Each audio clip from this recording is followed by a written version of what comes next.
टाळगे घेतला साऊंडवाला पिस्टल काही ठीक आहे टाळगे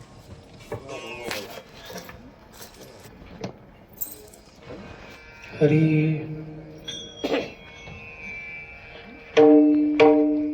गुरुर्ब्रह्मा गुरुर्विष्णू गुरुर्देवो महेश्वरा गुरुर्साक्षात् परब्रह्म तस्मै श्री गुरुवे नमः. रामकृष्ण हरी.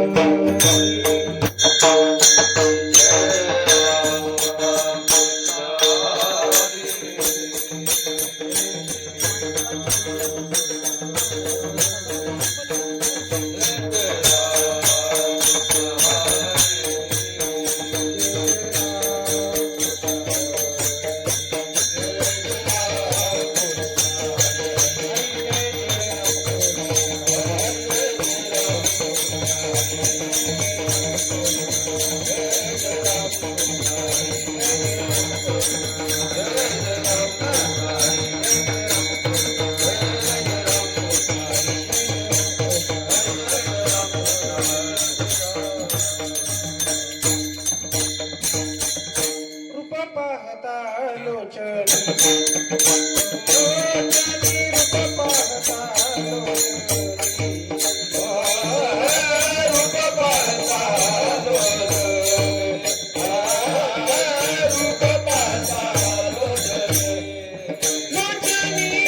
रूप पाहता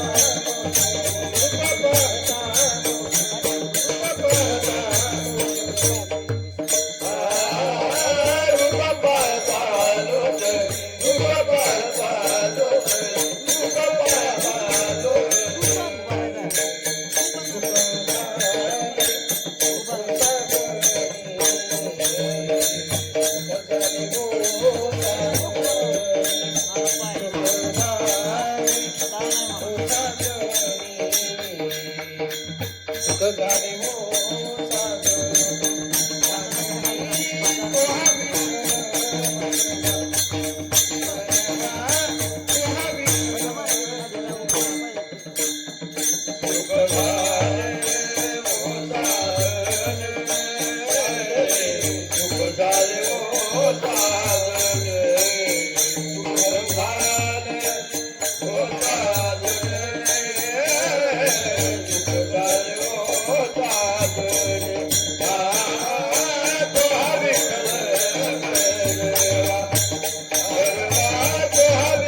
जोडोनिया धन उत्तम व्यवहारे जोडोनिया धन उत्तम व्यवहारे जोडोनिया धन उत्तम व्यवहारे जोडोनिया धन उत्तम व्यवहारे उदास विचारे वेच उत्तम व्यवहारे जोडोनिया धन उत्तम व्यवहारे जोडोनिया धन उत्तम व्यवहारे जोडोनिया धन उत्तम व्यवहारे उदास विचारे वेच करी उदास विचारे उत्तमची गती तो एक पावेल उत्तमची गती तो एक पावेल उत्तमची गती तो एक पावेल उत्तमची गती तो एक पावेल उत्तम भोगील जीव प्राणी उत्तम भोगील जीव प्राणी उत्तम भोगील जीव प्राणी पर उपकारी नेने पर निंदा उपकार नेने पर निंदा पर उपकारी नेने पर निंदा उपकार नेने पर निंदा स्त्रिया सदा बहिणी माया परस्त्रिया सदा बहिणी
उत्तम व्यवहारी जोडनिया धन उत्तम व्यवहारी जोडनिया धन उत्तम व्यवहारी जोडनिया धन उत्तम व्यवहारी जोडनिया धन उत्तम व्यवहारी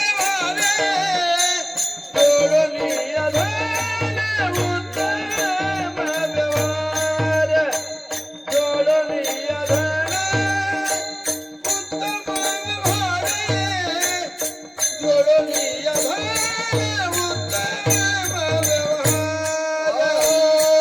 जोडनिया धन उत्तम व्यवहार जोडनिया धन उत्तम व्यवहार जोडनिया धन जोडनिया धन उत्तम व्यवहार जोडनिया धन उत्तम व्यवहार जोडनिया धन उत्तम व्यवहार उदास विचारी विचार करी उदास विचारी विचार करी उत्तमाची गती तो एक पावेला उत्तमाची गती तो एक पावेला उत्तमाची गती तो एक पावेला उत्तमाची गती तो एक पावेला उदास विचार विचार करी उदास विचार विचार करी उत्तमाची गती तो एक पावेला उत्तमाची गती तो एक पावेला उत्तमाची गती तो एक पावेला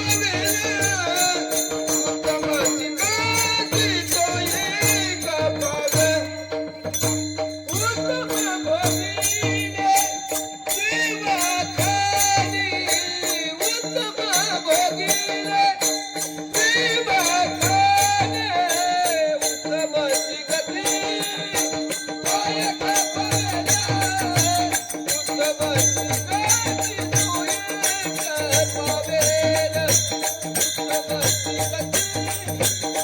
एक पावेला उत्तमाची गती तो एक पावेला उत्तम भोजीला देवा खाली उत्तम भोजीला देवा खाली उत्तमाची गती तो एक पावेला उत्तमाची गती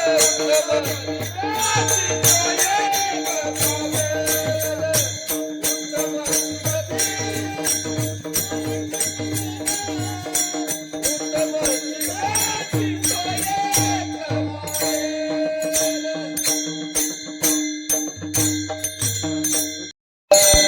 विठ्ठल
धन जोडून या धन उत्तम व्यवहारे उदास विचारे वेच करी उत्तमची गती तो एक पावेल उत्तम भोगील जीव खाणी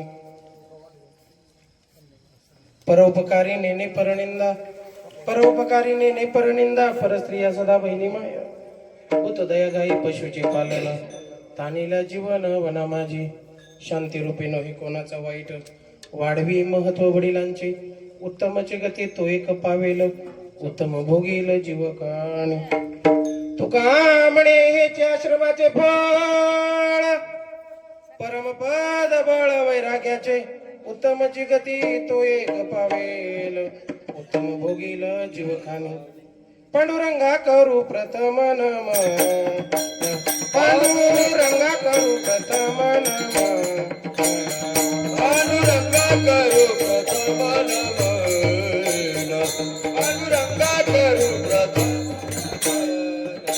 तुझरे चरण संताची संताची प्रथम नमन पांडुरंगा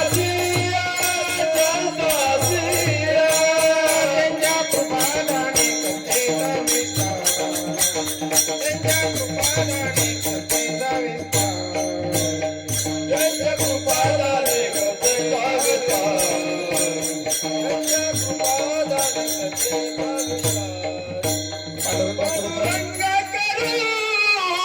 प्रथम नमन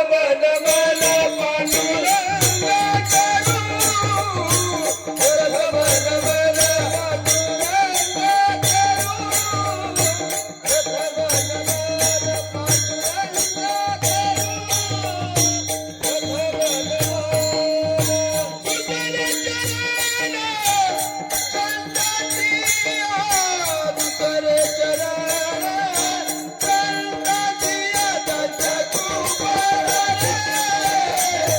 करू प्रथम नमन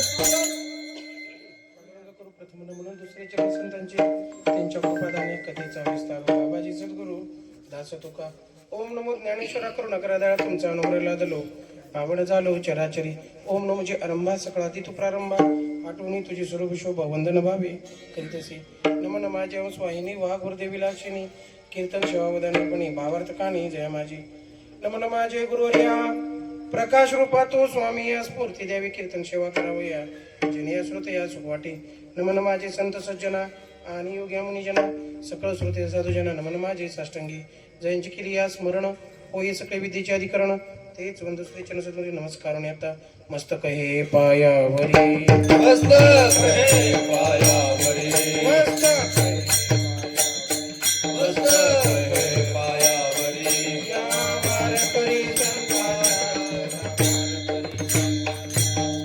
वारकरी संताचा या वारकरी संताचा या वारकरी संताचा या वारकरी मस्तक हे पायावरी या वारकरी संताचा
उत्तमचे गती तो एक पावेल उत्तम भोगील जीवखाणी प्रस्तुत प्राप्त समय कीर्तनरूपी सेवे करता घेतलेला अभंग जगतवंदनी जगतमान्य महान वैष्णवभूषण श्रीमंत श्री जगद्गुरु तुकोबराय यांच्या गात्यातील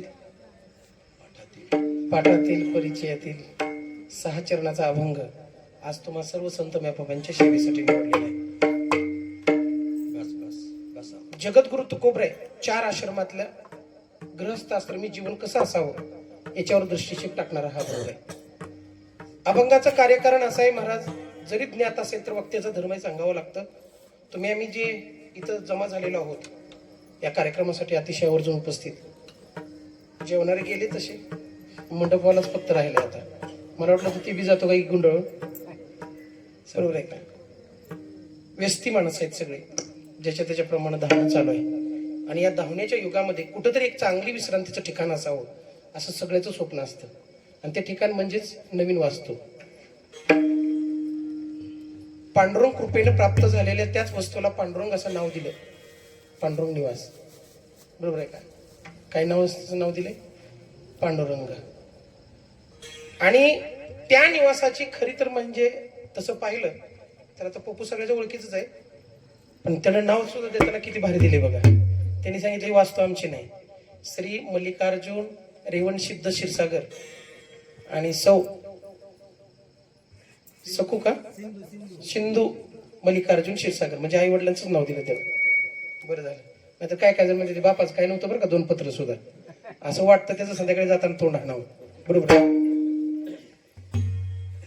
वास्तू आपण बांधतो महाराज, पण त्याच वास्तूचा आपण ज्यावेळेस गृहप्रवेश करतो त्या दिवशी त्या वास्तूची शांतता करतो. आता तसं पाहिलं तर आपल्याकडे ती पद्धत आहे, प्रथा आहे. वास्तू शांत करायची असेल त्या दिवशी आपण काय करतो? ग्रहामध्ये वास्तुमंडल मांडतो पहिलं, दुसरं मातृका पूजन करतो, तिसरं नवग्रह मांडतो, आणि चौथं ज्याच्या त्याच्या पद्धतीप्रमाणे कोणी सत्यनारायण मांडतं, कोणी दुसरी पूजा मांडतं. आणि विशेष म्हणजे लक्ष्मीचं आणि शंकराचं स्थान असतं. का बरं? या सगळ्या गोष्टी आपण का करतो त्याला कारण आहे. आपल्याला माहित नाही वीट कुठून आले, दगड कुठून आलाय, माती कुठून आली. महाराज वास्तविक पाहिलं तर 3 गोष्टीमध्ये दोष असतात. तसे दोष सगळ्यातच आहे. एखाद्या जागेमध्ये सुद्धा दोष असू शकतो. जागेचं दोष पण तेवढाच आहे आणि महत्व पण तेवढंच आहे. अन्नामध्ये दोष तेवढाच आहे आणि महत्व पण तेवढंच आहे. संगतीमध्ये दोष तेवढाच आहे आणि संगतीमध्ये महत्व पण तेवढंच आहे. मग महाराज वास्तविक जीवन जगत असताना जागेचा दोष आपण बघितलं रामायणामध्ये. एका ठिकाणी ज्यावेळेस ती गजन चालत आली त्यावेळेस पहिला लक्ष्मणाला प्रश्न पडला, वनवास तर रामाला होता, म्हणलं मी काय गरज होती इकडे यायची? त्याला माहित नव्हतं काय चाललंय ते, पण मनामध्ये काहूर निर्माण झालं. अहोरात्र 14 वर्ष ज्यांनी उपवाशी सेवा केली त्यांच्याच मनामध्ये हा विकल्प निर्माण झाला. आणि विकल्प निर्माण झाल्याबरोबर म्हणला माझं काहीच अडचण नव्हती तरी पण मी यांच्यासोबत आलो. आणि हाच विकल्प सीतामाईच्या सुद्धा पोटात आला. त्यांनी सांगितलं वनवास तर लक्ष्मणाला नव्हता, नेमकं लक्ष्मण माझी आशा धरून तर आला नाही. हा नसताना विकल्प तिच्या डोक्यात आला. एवढ्यात प्रभू रामचंद्रांनी दोघांकडे बघितलं, त्यांच्या लक्षात आलं यांचे काय व्हायला लागले. त्या जागेवरून पुढे आणलं आणि पुढे तपोभूमीत आणल्याबरोबर दोघांचा पण चेहरा बदलला. आणि दोघं एका झाडाखाली बसल्याच्या नंतर 3 जण प्रभू रामचंद्रांनी दोघांकडे बघितलं आणि सांगितलं मागाची स्थिती आणि आताच्या स्थितीत काय फरक आहे. त्यावेळेस लक्ष्मण रडायला लागला, म्हणले देवा माझी एक चूक झाली. काय झालं तर मगा त्याचा जिथून आपण येत होतो तिथं माझ्या मनामध्ये विकल्प का निर्माण झाला. मला असं वाटलं की मला वनवास कशामुळं, हा वनवास तर तुमचा होता. जी आई गरोदरपणात सुद्धा जर थोरल्या बंधूची सेवा मागत असेल, तेच जन्म झाल्याच्या नंतर आतापर्यंत तेच कार्य करत आलो आणि मग आता अचानक असं कसं काय. आणि सीता पण रडू लागली. म्हणले अविरत सेवा करणारा हा लक्ष्मण सख्या मुलासारखा आहे, तरी पण धीर समजून मी त्याच्यावर संशय घेतला. माझ्या तरी मनातून कुठून पाप आलं. तिनं रडून सांगायला चालू केलं. तेव्हा त्यांनी सांगितलं ही जागा जी होती का मग आपण थांबलेलो ते 2 राक्षस कोणचे बघा बरं. वैराग मांडेगावातले नव्हते पण, बरोबर आहे का? सुंदर दुसरा कोणचा? दोघांचं भावाभावाचं युद्ध झालं आणि त्या युद्धात त्या दोघांचं रक्त त्या जागेवर पडलेलं होतं. इकडं आलं तर ही विश्वामित्राची तपोभूमी होती महाराज, साधू संतांची. म्हणजे भूमीमधला दोष हा माणसाच्या अंतकरणापर्यंत जातो आणि अन्नातील दोष बुद्धीपर्यंत जातो. म्हणून तर भगवान परमात्म्यानं राजाचं अन्न त्यागलं. म्हणजे कुणाचं त्यागलं? दुर्योधनाचं अन्न त्यागलं आणि विदुराला सांगितलं चल विदुरा घर जावे. का बरं? चुकून सुद्धा दूषित घरचं अन्न खाऊ नये, वेशेच्या हातचं अन्न खाऊ नये, राजाच्या घरचं सुद्धा अन्न खाऊ नये, कारण त्याच्या पाठीमागे दोष सांगतात. असं मी नाही सांगत, वेद सांगतं, शास्त्र सांगतं. महाराज अन्न कुठलं खावं? वारकऱ्याच्या घरचं आवर्जून अन्न खाऊ. बघा तुम्ही किती ताकद असते हो. इथून सगळे निघालेली आळंदीला एकदा आळंदीत पोहोचले आणि आळंदीतलं पंक्तीतलं नुसतं पाणी असू द्या, ती चपाती सुद्धा नीट भाजलेली नसू द्या, ती एकदा खाल्ली की ज्ञानोबा तुकोबराय म्हणायचं भजन कडपस्तोर आल्याशिवाय राहत नाही. आणि तोच तुम्ही कुठल्या यात्रेचा प्रसाद खावा बरं, बघू काय होते. महाराज अण्णांना सुद्धा परिणाम घडतो. दुसरी गोष्ट संगत. महाराज संतांच्या संगतीमध्ये उपवास घडला तरी उपाशी राहावं काय, पण संतांची संगत सोडू नये. आणि दुर्जनाच्या संगतीत पेढा जरी असला तर त्यागावा, कारण संतांच्या संगतीमध्ये जर असेल तर माणसाची बुद्धी स्थिर राहते. आणि दुर्जनाच्या संगतीमध्ये असला, बघा तुम्ही व्यभिचाराची संगत करा, डोक्यामध्ये नाही ते विचार येतात, विकल्प येतात. एका मंथरेनं कैकेवरती राज्य केलं. कशामुळं केलं? दुसंगत घडली म्हणून. म्हणून महाराज वास्तविक जीवन जगत असताना आपण ज्या जागेमध्ये राहतो त्या जागेतले जर दोष नाहीत निघाले तर ते दोष राहणाऱ्याला आयुष्यभर तकलीफ करतात. म्हणून वास्तुशांती झाल्याच्या नंतर अन्नदान करतात. अन्नाची शीत कण तेथ पडल्याच्या नंतर ती भूमी पावन होत असते. आणि जर त्यात अजून काय दोष राहिले असतील तर ते दोष नामापुढे टिकत नाहीत.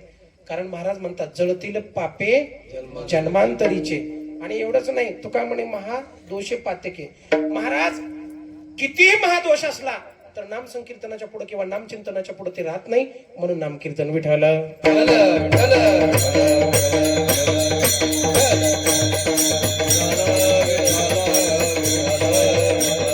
शरीरात माणसाच्या किती नाड्या आहेत? 3 नाड्या आहेत, वात, पित्त आणि कफ. शरीरात सगळ्यात महत्वाचं काय असं? आपल्याला खाल्लेलं पचतं. ते कशामुळे पचतं? होय डॉक्टर साहेब, तिकडचं नामचं एकच आहे की फक्त आम्हाला 2 पाय आहेत. माणसं म्हणते ते एवढंच खरं आहे. आम्हाला वाटत नाही आम्ही माणसं, बरोबर आहे का? त्याच्यामुळे तुम्हाला शिपूट नाही एवढं लक्षात ठेवायचं. घरचं घरी जोडलेला ती शिपूटच आहे की. काय सुटतं का कुणाला? सांगा मला. शरीरात जर अन्न पचायचं असेल तर माणसाला पित्त असावं, पण ते किती असावं? प्रमाणात असावं.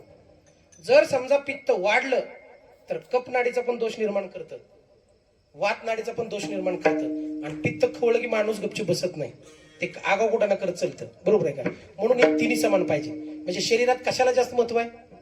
पित्ताला, बरं का? परमार्थात कशाला महत्व आहे? चित्ताला. चित्तच जागेवर. त्रिगुणी संगमी चित्त नाही नामी. जरी तुम्ही नुसतं कीर्तनाला असला आणि चित्त जरी इकडे जात असेल तर महाराज तुकोबराय म्हणतात ते शरीर प्रेत आहे असं समजा. ज्याचं चित्त कीर्तनात सुद्धा जर थांबू शकत नसेल, कुठल्याही गोष्टीत असू दे, एखादी जर गोष्ट करायची असेल तर माणसाचं तिथं चित्त थांबायला पाहिजे, कारण चित्ताशिवाय माणूस काही करू शकत नाही. आणि म्हणून महाराज म्हणतात परमार्थामध्ये चित्त आणि घरामध्ये संसारामध्ये काय पाहिजे? वित्त. बघा तुम्ही कशाला किंमत आहे महाराज? पैशाला. जिकडं जाईल तिकडे एकच विचार चालू आहे, पैसा पैसा पैसा. महाराज म्हणतात कबीर महाराज पैसे तेरे 3 नाम, परशु परशा परसराम. थोडी बरी परिस्थिती असली तरी कोणी विचारित नाही, पण थोडी परिस्थिती स्टँड झाली की लगेच माणसं म्हणतात मग कसं काय चाललंय. आणि त्याच्याहून जर भारी झालं ना तर लगेच, बरोबर आहे का? आता मला सांगा, पैशासाठी सगळ्याला मान आहे. गिरिधर पर्वत उचलत असताना माझ्या भगवान श्रीकृष्णानं खरा उचलला होता का नुसती करगुळी दिली ती? पर्वत उचलल्यावर त्या गोपाळांनी काट्या लावल्या होत्या खालनं. त्यांनी स्वतः वाकड्या, पेद्या, सुदाम्या सगळ्यांनी काट्या लावल्या होत्या, पण कृष्णानं फक्त करगुळी लावली तर त्याला नाव पडलं गिरिधर. बघा. आणि हनुमंतानं रातीत गेलं, द्रोणागिरी उचलून आणली तरी हनुमंताला कोणी विचारित नाही. कारण का? हनुमंतापेक्षा भगवंतानं सुद्धा श्रेष्ठत्व स्वतःकडे ठेवून घेतलं. मग त्या काळात जर असं चालत असेल तर आताच्या कलियुगामध्ये मान कशाला? फक्त पैशाला आणि पैशाला. मग पैसा कमवायचा नाही का? पैसा कमवायचा, पण महाराज साधू संत सुद्धा सांगतात धन तर जोडावंच लागतं. कारण आपण प्रत्येक गोष्ट करत असताना त्याच्या माध्यमातून आपण काय जोडतोय? धन जोडतोय.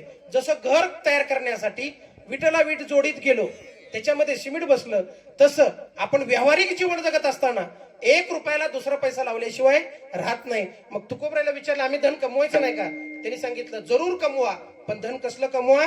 अभंगाच्या पहिल्या चरणाचं. जोडून या धन उत्तम व्यवहार, जोडून या धन उत्तम व्यवहार, जोडून या धन उत्तम व्यवहार, जोडून या धन उत्तम व्यवहार,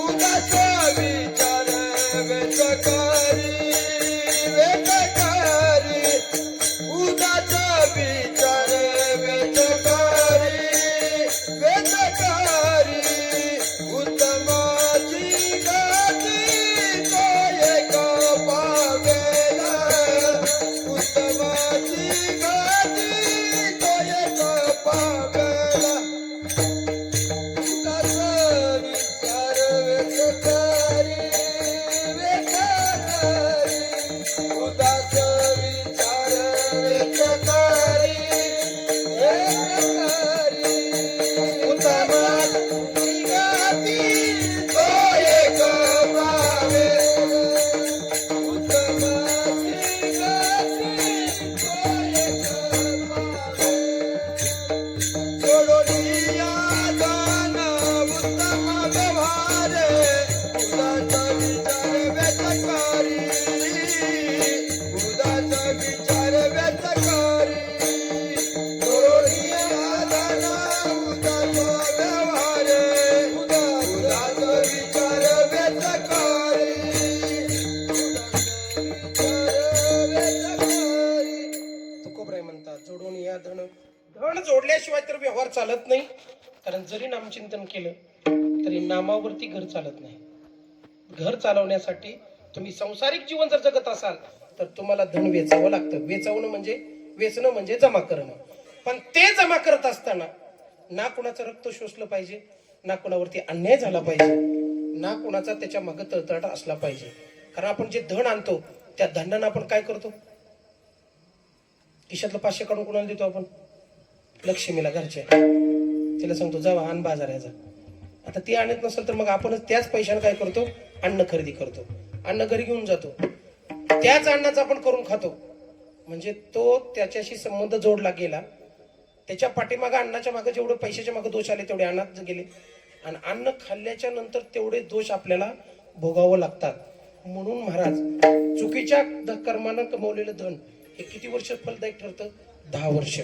बघा तुम्ही, पापानं कमवलेला पैसा माणसाला फक्त त्याचा शास्त्र 10 वर्षाचा कालावधी सांगतं. महाराज अनेक पुराणामध्ये वर्णन केलेलं आहे. जरी लंका रावणाची नसली तरी कुबेराकडून ती हिसकावून घेतली. रावणाच्या नंतर त्या लंकेतला एक कण सुद्धा शिल्लक राहिला नाही. का राहिला नाही? अख्खं कुळच बरबाद केलं, कारण चुकीच्या मार्गाने लंका प्राप्त केली. मग आपलं तर धन त्याच्याबरोबर किती आहे? बरं, धनाचा उदास विचारानं वेच करा म्हणजे काय? उदास म्हणजे काय? तोंड पाडून बसलेला माणूस असा नाही विचार. उदास विचार म्हणजे काय? संबंध धनाचा आला की माणूस उदास होत नाही. बघा तुम्ही, उदास होऊन काम करतं का? कीर्तनात मात्र उदास होऊन बसतं. बरोबर आहे का? कारण त्याला माहित असतं ऐकलं इकडून सोडून दिलं की पुन्हा काय फायदा. बरोबर आहे का? पण काम करताना उदास होत नाही. काम करताना त्रास होतो का? आणि आता जर 2 तास उभा केलं तर म्हणणार महाराजांना कळत नव्हतं का? कंबर दुखायला लागली, बसायला येणार. आधी सांगून सुद्धा तसंच केलं. बरोबर आहे का? म्हणजे महाराज जिथं पैसा मिळत नाही ती गोष्ट आपल्यासाठी प्रसन्न नाही, आणि जिथं आपल्या हिताची गरज आहे तिथं आपण उदास आहे.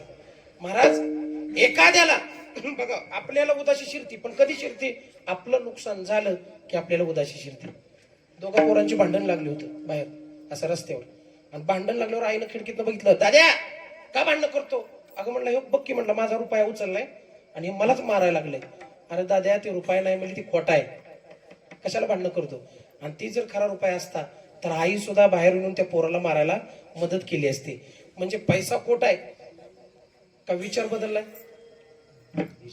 विचार बदलला. बरोबर आहे का? बरं, आता आपण ज्या धनासाठी एवढं सगळं करतो ते धन अंत समयाला कामाला येणार नाही याचा विचार करून उदास व्हायचा आहे. धन असताना उदास असणं वेगळं आणि नसताना उदास असणं वेगळं. ज्याला नाही तोही उदास आहे आणि ज्याला आहे तो पण उदास आहे. म्हणून महाराज म्हणतात जर करायचाच असेल विचार तर काय करा? जोडून या धन उत्तम व्यवहारे आणि उदास विचारे वेचकरी.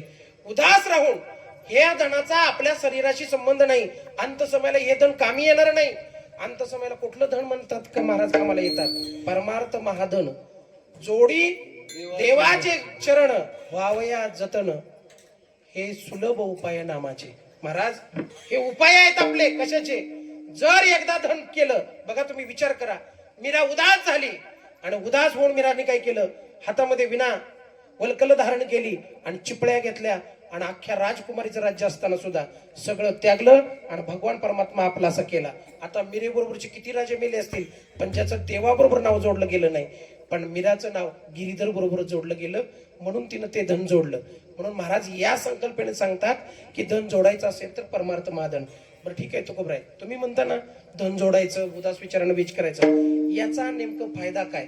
महाराज म्हणतात याचा फायदा अभंगाच्या दुसऱ्या चरणात. उत्तम जगाती तो एक पावेल, उत्तम जगाती तो एक पावेल, उत्तम जगाती तो एक पावेल, उत्तम जगाती तो एक पावेल, उत्तम जगाती तो एक पावेल, उत्तम जगाती तो एक पावेल, उत्तम जगाती तो एक पावेल, उत्तम जगाती तो एक पावेल, उत्तम भोगीला जीव खाणे, उत्तम भोगीला जीव खाणे, उत्तम भोगीला जीव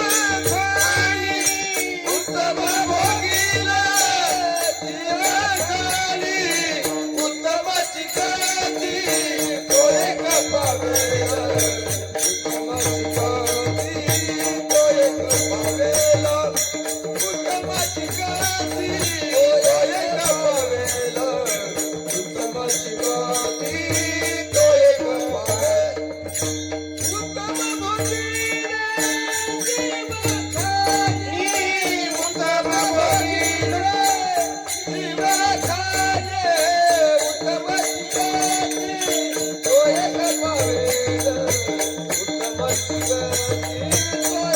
खाणे, उत्तम चिकाती तो एक पावेल, उत्तम चिकाती तो एक पावेल, उत्तम चिकाती तो एक पावेल, उत्तम चिकाती तो एक पावेल, उत्तम चिकाती तो एक पावेल, उत्तम भोगीला जीव खाणे, उत्तम चिकाती तो एक पावेल, उत्तम भोगीला जीव खाणे, उत्तम चिकाती तो एक पावेल, उत्तम भोगीला जीव खाणे, उत्तम भोगीला जीव खाणे, उत्तम भोगीला जीव खाणे. महाराज त्याचा फायदा उत्तमची गती. गती गती म्हणजे काय? चालत राहणं. महाराज तुम्ही आम्ही कोण आहे? गतिमान आहेत. आपण थांबू शकत नाही एका ठिकाणी. आपलं काय झालंय? उत्पत्ती झाली, स्थितीला आलो, आता लय पावणार. म्हणजे आपण जसं आलोय तसं आपल्याला जावं लागणार. पण आता हे लक्षातच येत नाही ना आपल्या की आपल्याला परत मरायचंय. आपलं कर्म कसं चाललंय माहितीये का? डोळं झाकून चाललंय. आपल्याला माहित नाही. पहिलाच जन्म, आपण जन्माला येताना आपलं कर्म जन्माला घेऊन आलोय. आपला जन्म कशामुळे झाला? महाराज म्हणतात जन्माचे ते मूळ पहिले शोधून, जन्माचे ते मूळ पाहिले शोधून, जन्माचे ते मूळ पाहिले शोधून, जन्माचे ते मूळ पाहिले शोधून, दुःखाची कारण जन्म घ्यावा, दुःखाची कारण जन्म घ्यावा, दुःखाची कारण जन्म घ्यावा,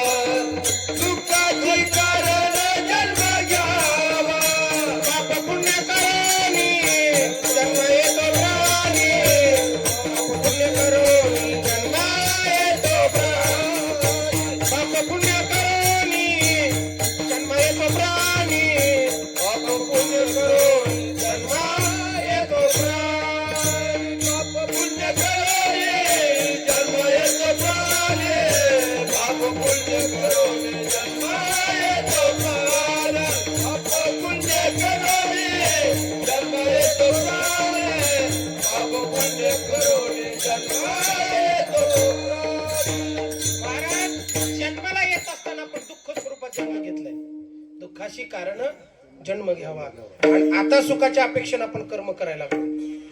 पण तुम्हाला माहितीये का, संतांची भाषा अशी सांगते महाराज, दुःख म्हणजेच पाप आणि पुण्य म्हणजे सुख. काय निवडायचं हे आपल्या हातामध्ये. आपण पाप करतोय का पुण्य करतोय हे दुसऱ्याला माहित असण्यापेक्षा आपल्यालाच माहित असतं. आपण खोड करतो का, सरळ चलतो का, वाकडं चलतो का, नामचिंतन करतो का नाही, बरोबर आहे का. दुसऱ्याला सांगायची गरज नाही. आणि जास्त करून लोकांचं दुसऱ्याकडे जास्त लक्ष असतं. आपण कुठं चाललोय, कसं चाललोय, आपण गतीत आहे का, आपण नेमकं बंधनात अडकत चाललोय का बंधनापासून आपण गाठी सोडून उकलत चाललोय हेही आपल्याला माहित नाही.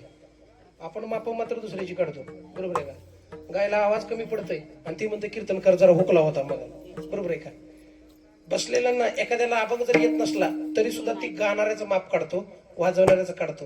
म्हणजे आपण दुसऱ्याच माप काढतो, पण आपलं माप कशानं भरले याच्याकडे आपलं लक्ष नाही, बरं का. लक्षात राहू द्या. जीवनाचा अर्थ किरकोळ नाही माय बाप हो, जीवनाचा अर्थ गती आहे. 83,909 योनी फिरून आलो, एकाही योनीमध्ये आपल्याला ते ज्ञान नव्हतं, ती कृपा नव्हती की जेणेकरून आपण ईश्वराची भक्ती करू शकू. मनुष्य जन्मामध्येच त्या गोष्टी जोडल्या जातात, मनुष्य जन्मामध्येच ते करता येतं. बघा तुम्ही, माणसालाच राक्षस होता येतं आणि माणसालाच देव होता येतं. म्हणजे माणसानं ठरवायचं आहे एक पायरी उतरून खाली जायचं का दुसरी पायरी चढून वर जायचं. हा प्रश्न कोणाचा, वैयक्तिक आपला आहे. आपल्याला माहित नाही का, आपण माणसं जरी दिसत असलो तर आपली वृत्ती मात्र माणसासारखी नाही. का नाही, त्याचं कारण आहे, माणसाच्या अंतःकरणामध्ये 3 गोष्टी महत्वाच्या आहेत. माणूस जर असला तर त्याच्यापाशी ज्ञान येणार, माणूस जर असेल त्याच्यापाशी भक्ती येणार, आणि माणूस असेल तर त्याच्यापाशी प्रेम असणार. माणसाचा धर्मच आहे काय, प्रेम करणं, भक्ती करणं आणि ज्ञान प्राप्त करणं. बघा तुम्ही, महाराज सहज सांगतात, आयुष्याच्या साधने आणि सतचित्त आनंद पदवी घेणे एवढा अधिकार नारायणे कृपा अवलोकने दिला. कुणाला दिला? दिला बैलाला, रेड्याला, कुत्र्याला, मांजराला नाही. कुणाला दिला? माणसाला. आणि माणूस कुठं जाऊन बसलाय? गटरीत. कुठं बसलाय? गटरीत. कुठं बसलाय? जिथं कलीनं सांगितलेल्या जागा आहेत तिथं जाऊन. जुवा, ते आपलं जुवा खेळतात त्याला काय म्हणतात मला माहित नाही, सट्टा, बरोबर आहे का. तमाशाचा थिएटर माणसाला सोबत. दुसरी गोष्ट कुठं? कुचर कट्टा. जिथं आपल्याला पापाच्या गतीनं चांगलं मरण सुद्धा येणार नाही तिथं माणूस जाऊन बसतो. याचं कारण आहे संगत. आणि संगत कुणाची करायची आहे? महाराज म्हणतात संगत या जगामध्ये फक्त विवेक माणसाचीच करायची, अन्यथा तुमचा मेंदू बाद झाला. आता ज्याला भक्ती करायची आहे त्यानं कुणाची संगत करायची? चोराची नाही महाराज. मग कुणाची करावी लागेल? संतांची संगत करावी लागेल. ज्याला भक्ती करायची त्यानं तो रस्ता धरायचा. आता समजा उद्या इथं उठून आता कीर्तन झाल्याच्या नंतर तुम्हाला माणेगावला जायचंय, बरोबर आहे का. मग रस्ता कुठला धरायचा? माड्याचा. का ते जात नाही का माणेगावला? वरले म्हणजे काय झालं, माणेगावच आहे ना. वरला असलं काय, खाल्लं असलं काय, बरोबर आहे का. आता ह्या जरी खालच्या माणेगावात राहिलं तर कालांतर वर एक माणेगाव आहे, त्यावरच्या माणेगावचा पत्ता बघावाच लागेल. सांगा. म्हणजे जीवनात निवडत असताना आधी आपण मार्ग निवडतो आणि मग प्रवास करतो. तसं महाराज वास्तविक जीवन जगत असताना संतांनी आधीच मार्ग करून तयार ठेवला आणि माणसाला कळलं, संतांना कळलं हे 4 आश्रमात जगणारे लोक आहेत. कोण संन्यास आश्रमात जगेल, कोण वानप्रस्थात जगेल, बरोबर आहे का, कोण ब्रह्मचर्याच्या आश्रमात जगेल आणि कोण गृहस्थ आश्रमामध्ये. एकच माणूस 4 वेळा आश्रमामध्ये जाऊ शकतो. पहिला, जन्म झाल्यापासून वयाच्या 21 वर्षापर्यंत त्यानं ब्रह्मचर्य संन्यासाचं आश्रमाचं पालन करायचं. त्याच्यानंतर गृहस्थ आश्रमी जीवन जगायचं. कधी? वयाच्या 21 ते 40 वर्षापर्यंत. 40 वर्षाच्या नंतर पुन्हा काय करायचं? संन्यासी जीवन जगायचं. कधीच्या नंतर? 40. किती कमी येते अजून? हा, जवळ आलं. मग मी आता 40च्या पुढे गेलो, बरोबर आहे का. 40 नंतर 60 पर्यंत संन्यास आश्रम जगायचा आणि त्याच्यानंतर 60च्या नंतर कुठं जायचं?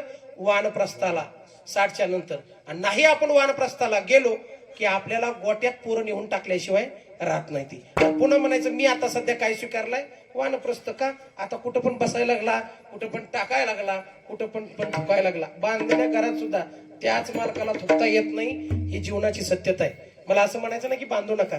महाराज आपण जीवन जगतो, पण ते जीवन जगत असताना जी माझी म्हणून आपण कर्म करतो त्या कर्माचा भागीदार फक्त आणि फक्त आपण आहे. मग तुकोबरायला विचारायचं आहे, साधकांना प्रश्न पडला. तुम्ही म्हणता ठीक आहे, उत्तम प्रकारे धन जोडायचं आणि त्याची गती चांगली होते, हेही आम्हाला कळलं. आणि मग महाराज म्हणतात उत्तमची गती तो एक पावेल आणि उत्तम भोगील जीवकाणी. महाराज म्हणतात उत्तम प्रकारे जर कर्म केलं तर मरताना सुद्धा उत्तम प्रकारे मरण येईल. आणि तुकोबराय म्हणतात तुका म्हणे एका मरणाची सरे उत्तमची उरे. आणि इथं काय म्हणते, उत्तम भोगील जीवखाणी. आणि मेलेला पुन्हा उत्तम कुळामध्ये जन्माला येऊन पुन्हा तेच करील. तुकोबराय म्हणतात घेईन मी जन्म याच्यासाठी देवा, तुझी चरण सेवा किंवा साधावा. मग महाराज म्हणतात ठीक आहे, आता तुम्ही सांगता, पण ज्यानं उदास प्रकारे धन वेचलं, उत्तम प्रकारे धन जोडलं, असा हा माणूस वागताना नेमकं करतो काय? त्याचं चालणं कसं, त्याचं बोलणं कसं, त्याचं वागणं कसं? आपण एखाद्या माणसाला बघतो, पण त्याच्या कुठल्या गुणांनुसार त्याचं काहीतरी एक गुण असत, विशेष गुण पाहतो आणि त्या विशेष गुणावरती आपण प्रेम करतो. त्या माणसावरती प्रेम केलेलं नसतं. बघा तुम्ही एखादा गायक असेल, आपण म्हणतो का वा काय गायनाचार्य, म्हणजे ते प्रेम कुणावर केलं? त्या माणसावर नाही, त्या गायनावर केलं. बरोबर आहे का? वाजवण्यावर प्रेम केलं, कीर्तनाच्या भाषाशैलीवर प्रेम केलं. मग तसंच आहे, त्या माणसाकडे काहीतरी विशेष गुण असेल ना, तर कोबऱ्याने सांगितलं तो व्यक्ती कसा राहतो माहितीये का? अभंगाचं तिसरं चरण. पर उपकारी नेने पर निंदा, पर उपकारी नेने पर निंदा, पर उपकारी नेने पर निंदा, पर उपकारी नेने पर निंदा, पर उपकारी नेने पर निंदा, पर उपकारी नेने पर निंदा, पर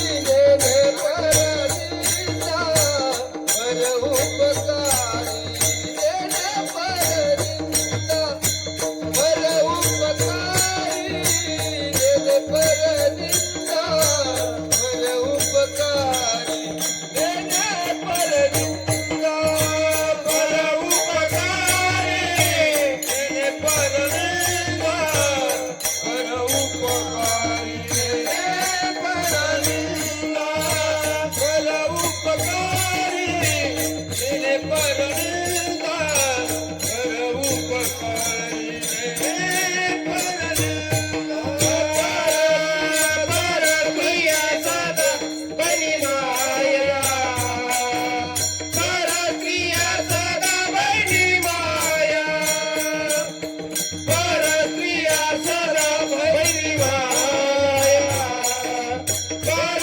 क्रिया सदा बनी माया, उत्तमची गती तो एक पावेल, उत्तमची गती तो एक पावेल, उत्तमची गती तो एक पावेल, उत्तमची गती तो एक पावेल, पर क्रिया सदा बनी माया, पर क्रिया सदा बनी माया, पर क्रिया सदा बनी माया, पर क्रिया सदा बनी माया, उत्तमची गती तो एक पावेल, उत्तमची गती तो एक पावेल, उत्तमची गती तो एक पावेल, उत्तमची गती तो एक पावेल. महाराज म्हणतात परोपकारी कोण आहे? तो कसा वागतो? परोपकार.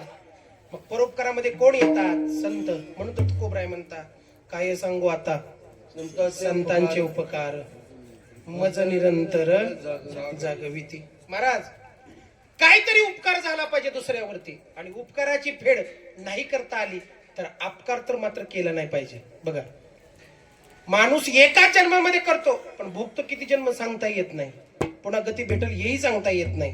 म्हणून जो उत्तम प्रकारे जीवन मरणाची अपेक्षा करतो, तो वागताना काय वागतो? दुसऱ्यावरती परोपकार करतो. आणि ते करत असताना कोण किती निंदा करतं याच्याकडे त्याचं लक्ष नव्हतं. नेने परनिंदा, दुसऱ्याची निंदा बी करत नाही आणि कानानं ऐकून पण येत नाही. बघा तुम्ही आतापर्यंत जेवढे संत झाले तेवढे ना असं कोणी तर सोडलं का? माझ्या पैठणच्या नाथ महाराजाला सुद्धा कोणी सोडलं नाही. महाराज किती निंदा केली पैठणच्या नाथ महाराजाची. वाटेल ते लोक बोलले, वाटेल ते. तुकोबरायची तशीच निंदा केली, ज्ञानोबरायची पण तशीच निंदा केली. आणि आता ज्ञानोबरायच्या समाधीपाशी बसले ना तर म्हणतात आता 20वा पावला बरं का. आणि आता म्हणतात देवाला नामदेव महाराजांनी ज्यावेळेस सांगितलं होतं आळंदी हे गाव का बरं तसं. बघा तुम्ही जर बिजला माणूस गेला 12 वाजता जर तुकोबरायचं प्रयाण झालं तर माणूस दिवस थांबत नाही. बघा लगेच रेल्वे गाठ ही गाठ का त्या जागेतच तेवढी पावर आहे. कारण तुकोबराय निघून गेलेत, थांबले नाहीत. म्हणून तिथं बीज झाली की कुणी थांबत नाही. आणि असं भकास वाटतं ती पुन्हा विचारू नका. आणि जर माऊलीच्या समाधी सोहळ्याला गेली तर 5-5 दिवस माणसं हलत नाही ती. कारण माऊली माझी बसली आहे बरं का. हे तिथलं काम आहे. आणि पंढरपूरला जावं बरं कसला जरी माणूस असला तर नाचल्याशिवाय राहत नाही. कारण का तिथं फक्त गरजत गरजत राहतं काय भगवंताचं नाव. बघा तुम्ही ज्या ज्या भागात तुम्ही जसं जाल, ज्या ज्या क्षेत्रात तुम्ही जाल त्या त्या क्षेत्राचा महिमा तुम्हाला चिटकल्याशिवाय राहत नाही. मग महाराज म्हणतात तुम्हाला नाही देवाकडे आता आलं ना नका येऊ, पण जे संत करतात ते तर करायला आपल्याला अडचण नाही. नाही उपकार करता आला, आली सकाळ सकाळी एक जण दाराला, आमचा काय दूधवाले अजून आला नाही, हाय काय दूध, हे हळूच पात्याला गॅस कट ढकलती आणि म्हणते होतं पण रात्रीच पिलं मांजर. बरोबर आहे का. आता द्यायचं नव्हतं तर ना देऊ नको ना. बरोबर आहे का. बरं तीच बाई पुन्हा दुपारी आली आणि दुपारी आल्यावर म्हणली ताक आहे का. आता सकाळी दूध ना का देणार, कारण माणसाला वाटतं ना एवढं 70 रुपये लिटरच घ्यायचं. एक तर दूधवाल्याने त्याच्यात पाणी टाकलेलं नसतं. दूधवाला कोण नाही ना मानेगावचं, नाही तर पुन्हा जाताना माझं दूध तर पंचा काढून घ्यायचं. बरोबर बोलायचं लय अवघड झालंय सध्या. बरोबर आहे का. महाराज नाही दूध देता आलं ठीक आहे ना, पुन्हा ताक माग आल्यावर तर द्यावं ना ताक. तो काय म्हणतात ज्याला उपकार जास्त करता येत नाही, ज्याच्यापाशी काय नाही त्याने ताकासारखा तरी उपकार करा. कसा दूध नाही देता आलं कमीत कमी ताक द्या. आता ताक देण्यामध्ये काय मजा असते, पण काय काय बायका लय चॅप्टर महाराज. आज ताक देणार नाही दिवसभर वाट बघणार, कोणी दुपारी खातंय का कोणी संध्याकाळी पेतय का. आणि नाही जर पेलं तर 2 दिवसानं जरा आंबट लागायला लागलं की म्हणणार हो का आताच केलं तो बरं का. किती चॅप्टर माणसं आहेत बघा तुम्ही. आणि पुन्हा त्या ताकाचा सगळ्या गावात बोबाटा, ताक दिलं ताक दिलं ताक दिलं ताक दिलं. महाराज तसं पाहिलं तर आपण इथं ऋण चुकवण्यासाठी आलो. कोणाचं? या भगवंताचं. देवानं आपल्याला काय दिलं माहितीये का. आपल्याला या सगळ्या मध्यातून शरीराच्या 3.5 हाताचं शरीर दिलं. महाराज म्हणतात दिले इंद्रिय हात पाय कान डोळे मुखा बोला वचन जन तुझं श्रीनारायण नाशेची वेदन पवारायण. हात पाय कान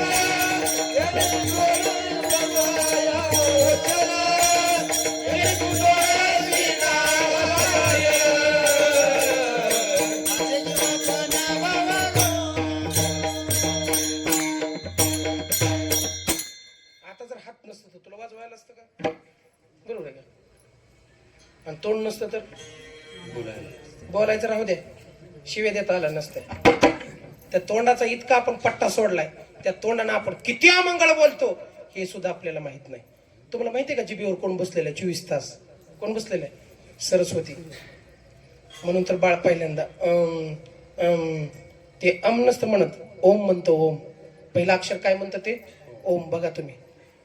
आणि दुसरं अक्षर काय म्हणतं ते जगातला सगळ्यात मोठा ईश्वराचं नाव घेतं ते ओम पासून तयार होतं आ ई.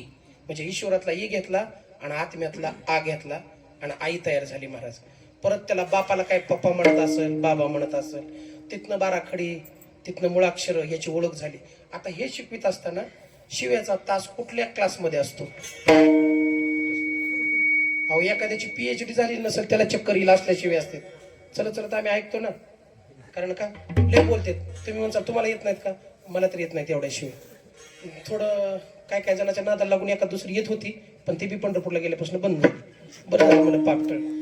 महाराजांनी सांगायचे गुरुवारीच्या आमच्या मुखात असायचं, जिभेवरती एकदा जर अपवाक्य आलं तर 12 वर्षाचं पाप निघून जातं. किती वर्षाचं?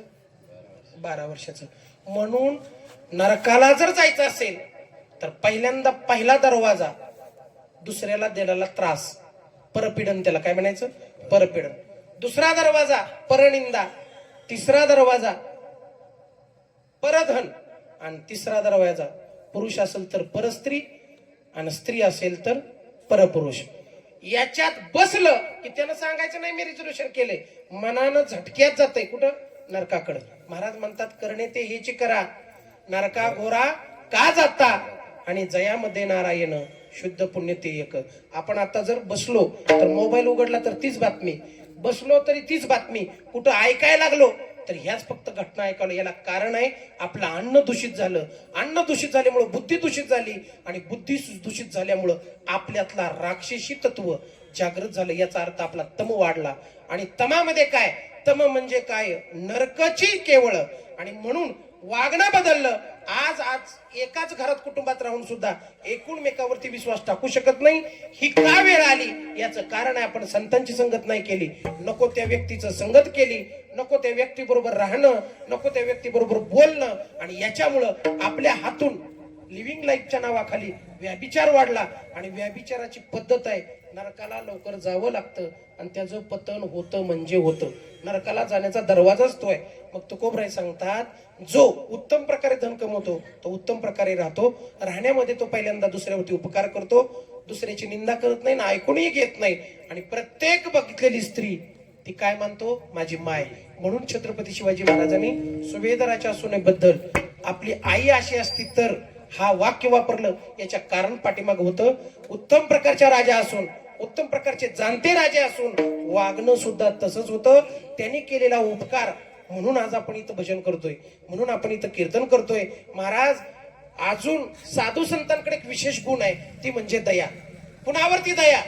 महाराज अभंगाच्या 4थ्या चरणात सांगतात, भूत दया गाई पशुचे पालन, भूत दया गाई पशुचे पालन, भूत दया गाई पशुचे पालन, भूत दया गाई पशुचे पालन, भूत दया गाई पशुचे पालन, भूत दया गाई पशुचे पालन, भूत दया गाई पशुचे पालन, भूत दया गाई पशुचे पालन. ताणल्या जीवाला वाण माझी, ताणल्या जीवाला वाण माझी, उत्तमची गती तो एक पावेल, उत्तमची गती तो एक पावेल. ताणल्या जीवाला वाण माझे, ताणल्या जीवाला वाण माझे, उत्तमची गती तो एक पावेल, उत्तमची गती तो एक पावेल. महाराज म्हणतात भूतदया गाई पशुचे पालन, ताणेल्या जीवन वना माझे. महाराज काय सांगतात संत? भूतदया म्हणजे कुणावर दया? भूत जरी आलं तरी पण त्याच्यावर दया. आपण आपल्यावरती दया करत नाही ते नाही, पण आपण शेजाऱ्यावरती सुद्धा दया करत नाही. बघा तुम्ही, आपण जिकडं जाईल तिकडं नुसता राडाच, बरोबर आहे का? आपण कुठं नीट बसत नाही, काय कार्यक्रम चालू असला तर नीट होऊ देत नाही. सहजासहजी एखाद्याचं जीवन जरी चांगलं चालत असलं तर आपण त्याचा सत्यानाश केल्याशिवाय राहत नाही. का बरं? कशासाठी करतो आपण? आपल्यातली ती विकृती जागृत झाली, आपली वृत्ती स्थिर नाही. आणि वृत्ती जर स्थिर करायची असेल तर अंतःकरणामध्ये दया पाहिजे. कारण महाराज आपण दयेची भीक मागतो. बघा तुम्ही, चैत्राचं कडकडीत ऊन होतं आणि त्या काळात काशीला जाणं पवित्र मानत होते. त्या काळात मग पैठणचे बरेच साधू गेलते आणि त्यांच्या बरोबर नाथ महाराज पण गेले. आता नाथ महाराज गेले की आता जातात माणसं काशीला, आणि काशीला गेल्यावर काशी करून आलाय हे कळण्यासाठी किंवा काशी करून आले याच्यासाठी काय करते पुन्हा? त्याला काय म्हणतो आपण? गंगा पूजन ठेवलेलं असतं पुन्हा, बरोबर आहे का? आपण काशी करायची आणि लोकांच्या किशीची पण काशी करायची, बरोबर आहे का? पुन्हा ते आयर, पुन्हा बारा भानगडी, पुन्हा आमच्यासारखा महाराज, बरोबर आहे का? बरं आहे, आपल्याला बी गेलेलीच पाहिजे माणसं काशीला. नाही काशीला गेलो कशाला गंगा पूजन ठेवते, बरोबर आहे?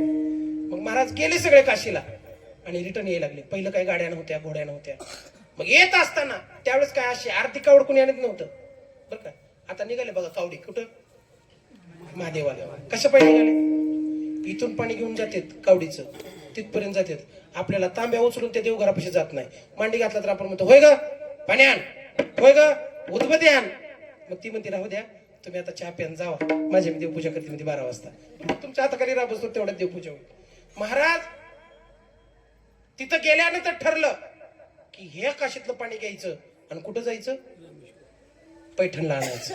का आणायचं त्याचं कारण आहे, इथल्या महादेवाला तिथल्या गंगेच्या पाण्यानं आंघोळ घालायची होती. आणि मग महाराज घेतलं सगळ्यांनीच कावडं. ब्राह्मण समाज होते, त्यात काय साधू होते, काय संत होते आणि नाथ महाराजांनी पण. आणि निघाले महाराज. ज्यावेळेस भगवान शंकरांनी नाथ महाराज काशी सोडून चालले त्यावेळेस इतके व्याकुळ झाले, त्यांना असं वाटायचं की ह्या संत महात्म्याचं पुन्हा दर्शन होणे नाही. कारण हा कोण आहे, आद्य वारकरी. आणि शंकर परमात्मा कोण आहे, आद्य वारकरी. आपल्याला देव वेगळा वेगळा दिसतो हे आपल्याला कळत नाही. देव एकच, फक्त आणि फक्त श्रद्धेनं त्याला बघावं लागतं. आणि मग महाराज देवानं सांगितलं, व्याकुळ झाले देव. पार्वतीने विचारलं का व्याकुळ होत आहे, तर म्हणले अगं माझ्या नाथ महाराजांसारखं दयावान या जगात कोणी नाही, शांतिवान कोणी नाही. शांतीचं खरं स्वरूप म्हणजे शांती ब्रह्म आहेत म्हणले. रागच येत नाही म्हणले माझ्या कुणाला, नाथ महाराजांना. तुम्ही कितीतरी प्रसंग बघत असतील ना, राग यायला लागला की फक्त नाथ महाराजाचं चिरंजीवी पद वाचा, 100% राग कमी होतो. पण ते रोज 21 वेळा वाचावं लागतं. नाहीतर तुम्ही पुस्तक आणचाल, एक दिवस वाचाल आणि दुसऱ्या दिवशी रागात येऊन मला म्हणचाल कसं काय राग कमी झाला नाही. पुन्हा त्याच्यामुळे मला जास्त राग यायचा. मी म्हणणार 21 वेळा वाच, बरोबर आहे का. म्हणजे ते काय झालं, ह्याचा बी गेला नाही आणि त्याचा बी गेला नाही, असं काय तर होईल. महाराज म्हणतात घेतली कावड आणि पार्वतीने विचारलं, जरी आद्य वारकरी असले तर यांच्या अंतकरणामध्ये दया हे कसं कळायचं. वारकऱ्याचं लक्षण आहे त्याच्या अंतकरणामध्ये दया पाहिजे. कुणाची दया, बुडायला लागलेल्या जगाची दया अंतकरणामध्ये यायला पाहिजे. आपण बघू, एखादा जर बुडा लागला तर जाऊ दे आपला विषय नाही, बरोबर आहे का. एखादा माणूस मरायला लागला तरी सुद्धा माणूस आपल्याला वेळ नाही म्हणून निघून जातो. आणि ज्यावेळेस त्याच्यावर वेळ येते त्यावेळेस तो दया मागतो. महाराज कावड घेतली, रस्त्याने चालले. भगवान शंकरांनी गाढवाचं रूप घेतलं आणि पार्वतीनं कुंभारणीचं रूप घेतलं. बघा तुम्ही, दोघींनी अटकल केली आणि गाढव झाला आणि देव लागला पाय खोडायला. कुठं पाय खोडायला लागला, रस्त्यात, रोडवर. असलं चैत्राचं ऊन, दुपारच्या 2 वाजलेल्या, रखरक्त ऊन. मागं बघितलं तर झाड नाही, पुढे बघितलं तर झाड नाही. असल्या डोंगराळ भागात पडलं, पाण्याचा थेंब कुठं जवळ भेटणार नाही. आणि ही लाकत लाकत तिकडून गँग निघाली होती कावडी घेऊन. पहिल्या कावडीवाल्याला थांबवलं आणि कुंभारीन रूपी पार्वतीने विचारलं, म्हणले अहो म्हणले थोडं तरी पाणी माझ्या गाढवाला पाजा हो, नाहीतर माझं गाढव जीव सोडील. आणि तसं तसं भगवान शंकरानं गाढवाच्या रूपात पाय खोडायचं. ते म्हणलं गंगेचं पाणी आणि गाढवाला इडीबिडी आहे का, म्हणलं तू बी गाढवी नाही का काय, सर खूप आवडलं. म्हणले हात लावू नको मला, शिवू नको. बघा आता भक्ती कुणाची होती, गंगा कुणाच्या जटातून निघाले. ज्यानं दिली त्याला सुद्धा ती पाजायला तयार नाही, पाय टाकला आणि पुढे निघून गेला. कृष्ण म्हणजे महाराज शंकर परमात्म्याने सांगितलं फेल गेला म्हणले एक, तर दुसरा तसाच, तिसरा तसाच, एकटे राहिले नाथ महाराज. आणि सगळ्यांनी ओरडून सांगितलं, ए नात्या नादी लागू नको म्हणले त्यांच्या. आधीच तर तुला काय होत नाही, कसं तरी गंगेचं पाणी आणले म्हणले, अशुद्ध करशील, देऊ नको. एवढ्यामध्ये महाराज नाथ महाराजाला नुसतं हात जोडायच्या आतमध्ये कावड खाली टेकली, त्याच्यावरची घागर उचलली आणि गट गट गट गट गट गट गट गट कुणाला पाजली, त्या गाढवाला. पाणी सगळं संपू दिलं, गाढव शांत झालं. आणि महाराज नाथ महाराजांनी हात फिरवला, बाबा तुला तकलीफ झाली का रे, माफ कर, मी अगोदर तर तासभर आलो असतो तर तुला ही वेळ आली नसती, मी दुसरी घागर सुद्धा तुलाच पाजणार. दुसरी घागर उचलायला लागल्यावर ओरडायला लागले, अरे एक राहिली नशिबानं, फुटक्या नशिबाचं म्हणले नात्या, तुझं पुण्यच नाही म्हणून तर गंगा तुझ्या बरोबर नाही ना. आता गंगा तुझ्या नाही बरोबर म्हणल्यावर भगवान शंकर तुला कसा प्रसन्न व्हायचा म्हणले गावात गेल्याच्या नंतर. आणि दुसरी घागर पण त्या गाढवाला पाजली, नुसती रिकामी कावड ठेवली. आणि एवढ्यामध्ये गाढवाच्या रूपातलं भगवान शंकर पगटलं आणि प्रगटलं. तसं नाथ महाराजांना धरलं, घट्ट मिठी मारली. ही नुसती कुणाकडे बघत होती, नाथ महाराजाकडे. म्हणजे ज्यांची भक्ती करायची तो रस्त्याला आला तरी सुद्धा दया आली नाही. म्हणून तर महाराज माझ्या संत महात्म्याने कुणावरती दया दाखवली, ज्ञानोबरायांनी रेड्यावर दया दाखवली, ज्ञानोबरायांनी रेड्यावर दया दाखवली. महाराज नामदेवरायाने कुत्र्यावर दया दाखवली आणि माझ्या नाथ महाराजांनी गाढवावर दया दाखवली.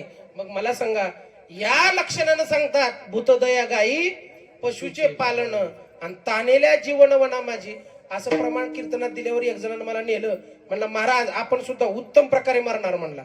मी म्हणलं कसं काय, म्हणलं माझी सुद्धा बुद्धदया जागृत झाली आणि मी काय केलंय, पशु पाळलेत म्हणजे पशु, मला बी वाटलं गाय बी केले त्या काय की म्हणलं जावं त्याचं बघायला, आणि म्हणलं वनात पाण्याची निर्मिती केली, जाऊन बघतो तर हे मोठं कुक्कुट पालन त्याचं.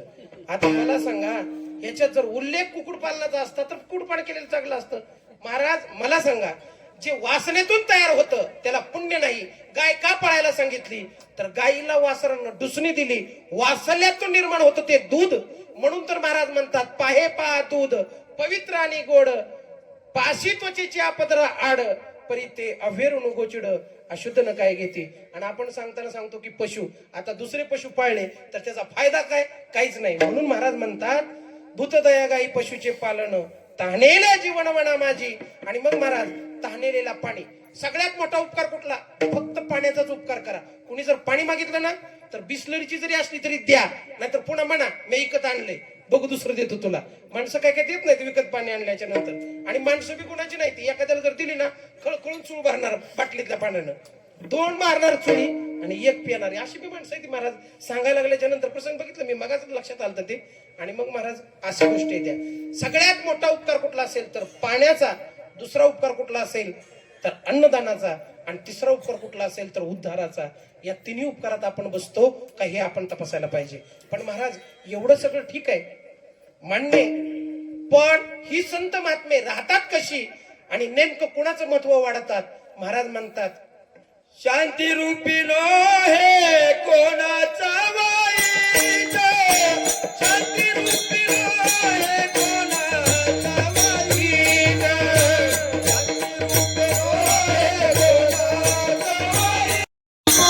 कोणाचा वाईट,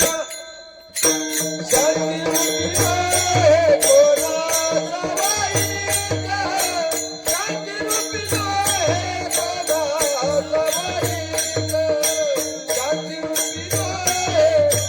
कोणाचा वाईट, शांती रूपीनो हे कोणाचा वाईट, शांती रूपीनो हे कोणाचा वाईट,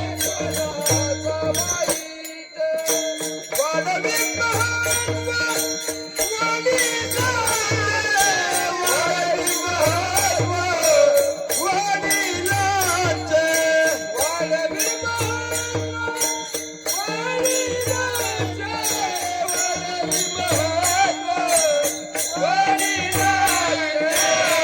उत्तमाची गादी तो एक पावे, उत्तमाची गादी तो एक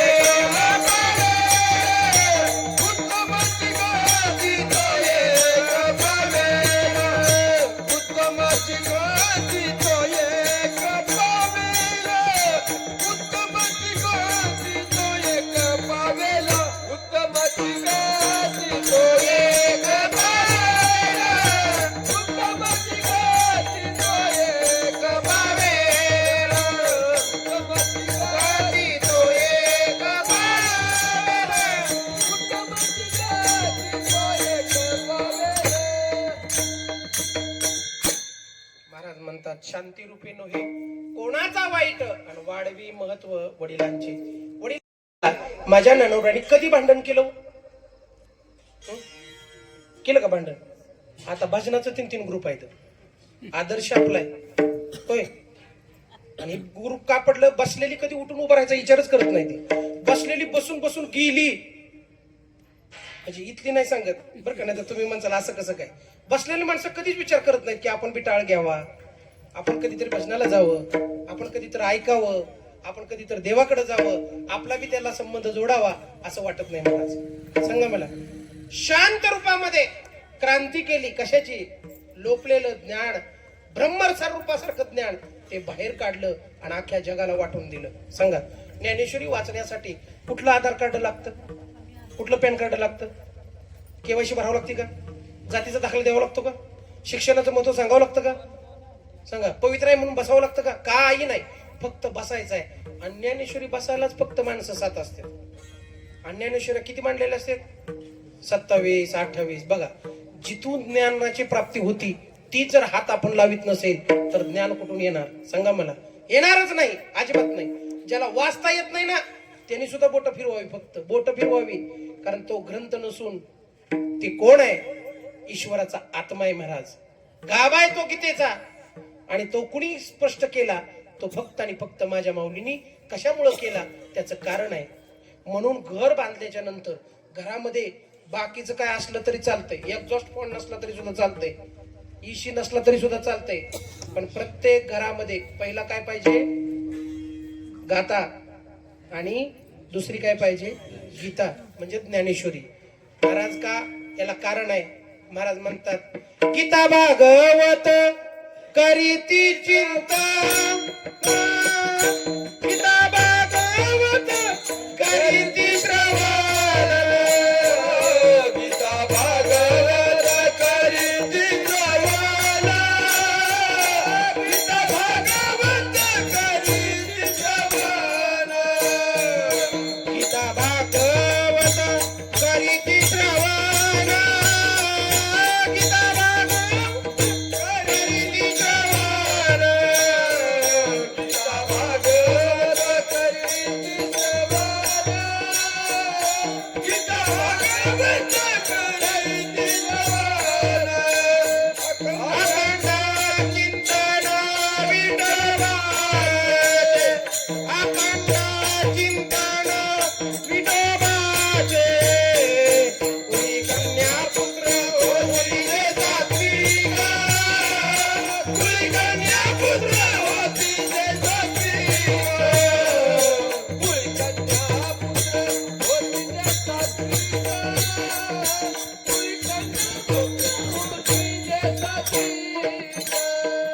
अखंड चिंतन विठोबाचे, अखंड चिंतन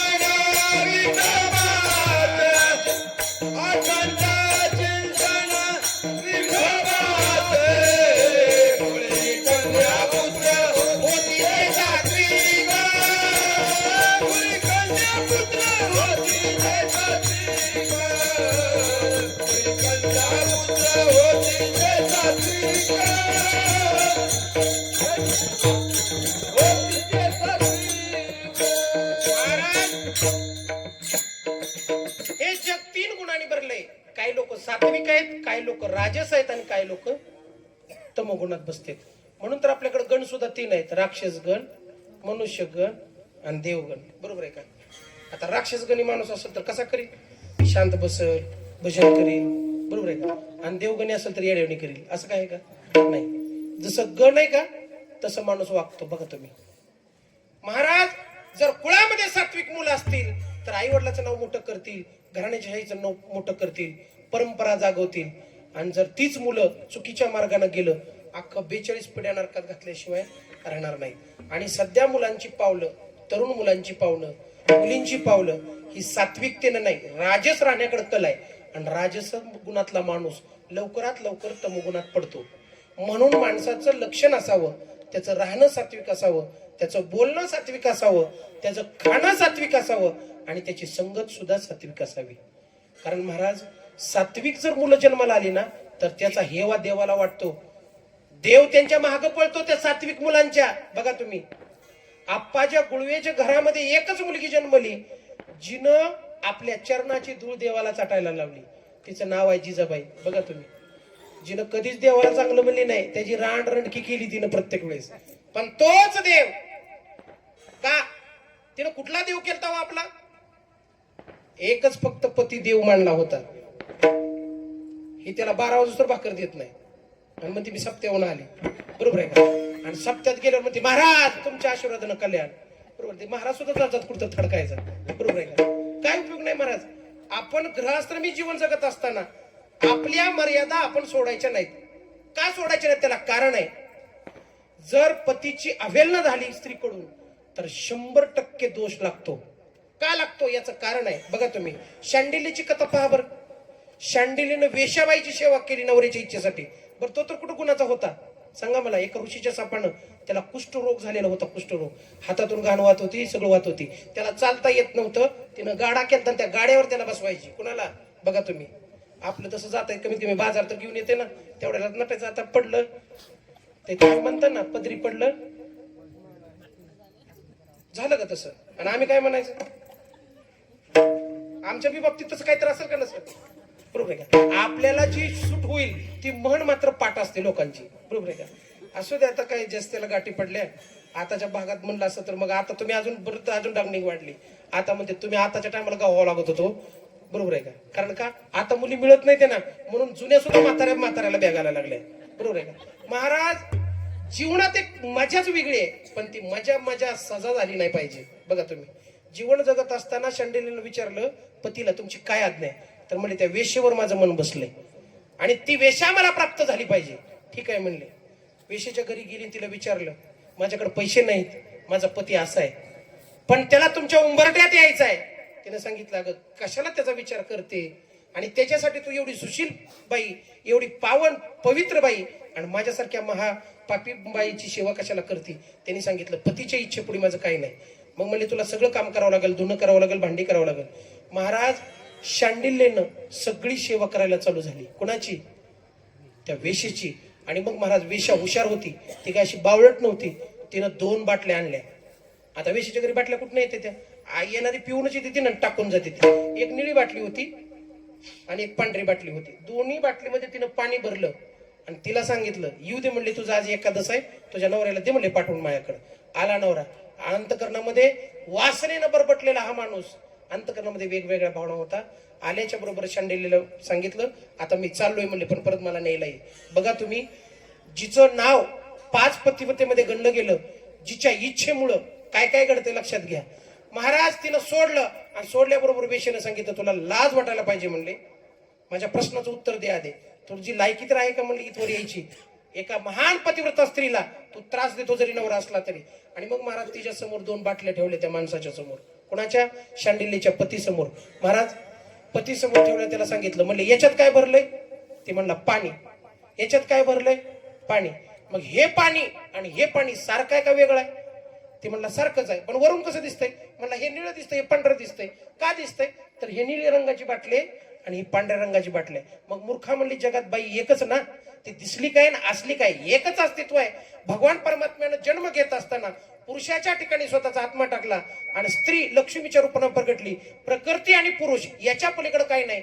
जी काही वासना आहे ती तुमच्या आमच्या अंतकरणामध्ये कुविचारानं गेलेली आहे, आणि ती कुठून आली तर दुर्विचारानं दूरखाण्यानं आली. आणि मग महाराज त्याला लाज वाटली, त्यानं त्या वेश्याचं पाय धरलं आणि सांगितलं आता तू निघून जा.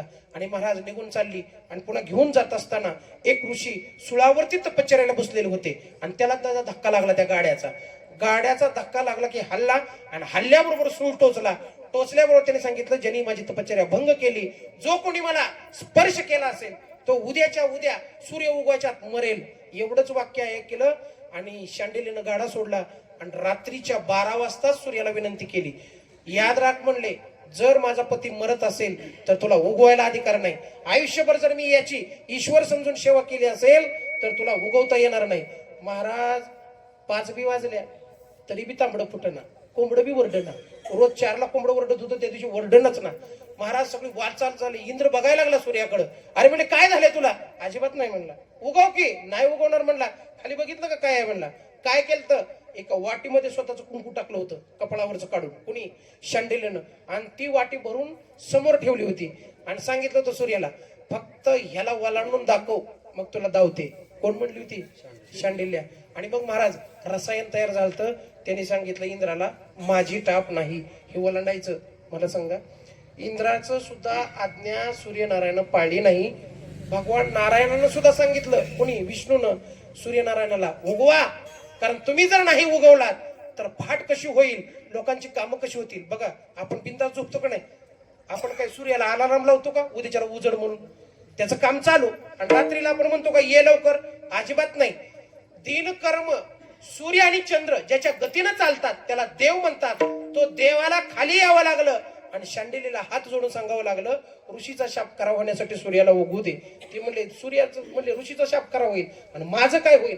ते म्हणले मी तुला वचन देतो जसाचा तसा पती मी तुझा परत जिवंत करीन, पण एकदा सूर्याला उगवू दे. सूर्य उगवला आणि इकडे शांडिल्येचा पती मरला. फक्त तिनं हात जोडलं. हात जोडल्याबरोबर भगवान विष्णूनं दिव्य रूपात पुन्हा त्याला तयार केलं आणि त्या शांडिल्येचं आज तागात नाव घेतलं जातं. मला सांगा, एका वेशेच्या घरी जाईपर्यंत सेवा करणारी शांडिल्य, पण तिनं महत्व कुणाचं वाढवलं? स्वतःच्या सौभाग्याचं, पतीचं आणि आपल्या तुका म्हणे पतिव्रता तिची देवावरी सत्ता, तिची देवावरी सत्ता, तिची देवावरी सत्ता. तुका म्हणे पतिव्रता तिची देवावरी सत्ता, तिची देवावरी सत्ता, तिची देवावरी सत्ता. वेळा जर देवाची भक्ती करायला लागलं तर त्याच माणसाची कीर्ती होते. म्हणून महाराज आजपर्यंत जेवढी जेवढी संत महात्मे जन्माला आली 18 पगड जातीमध्ये त्यांनी फक्त भगवान शंकर आपलं पांडुरंगाची भक्ती केली आणि भक्ती करून हा जन्म सार्थकी लावला. म्हणून आपण सुद्धा एकदा प्रेमानं भजन करू. विठोबा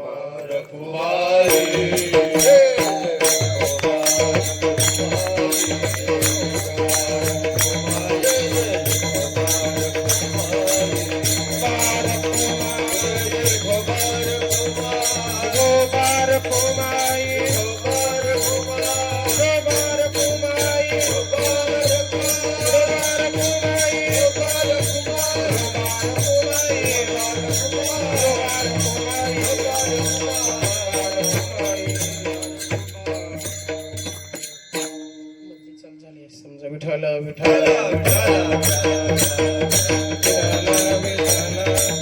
महाराज म्हणतात आपल्याला जर भगवान परमात्मा प्राप्त करायचा असेल तर महाराज म्हणतात न लगती सायास जावे वनांतरा आणि सुखे घेतो घरा नारायण. आणि मग भगवंताची जर घरी भेट घ्यायची असेल आणि ते जर परमपद बाळगायचं असेल आणि भगवंताच्या हृदयापाशी जागा मिळवायची असेल तर फक्त एक करा, वैराग्य धारण करा. घरात असून सुद्धा संन्याशासारखं राहणं महत्वाचं आहे. बघा तुम्ही 16,108 पत्नी होत्या पण तरी सुद्धा भगवान कृष्ण परमात्मा ब्रह्मचारी होते. किती वेळा त्यांनी हे केलं, हातावरती पाणी घेतलं. अर्जुनाचं ज्यावेळेस स्वतःच्याच मुलानं म्हणजे बब्रुवानं डोकं उडवलं होतं त्यावेळेस डोकं तक्षकानं नेऊन लपवलं. जन्मिंजे अश्वमेध या ग्रंथामध्ये ह्याचं वाचन आहे. बघा तुम्हाला पाहिजे असेल तर भागवतात याचं वर्णन आहे. आणि महाराज कुंती माता रडू लागली. अर्जुनाचं झालंच कसं, कारण का एवढं मोठं महाभारतासारखं युद्ध झालं तरी अर्जुनाच्या केसाला धक्का लागला नाही.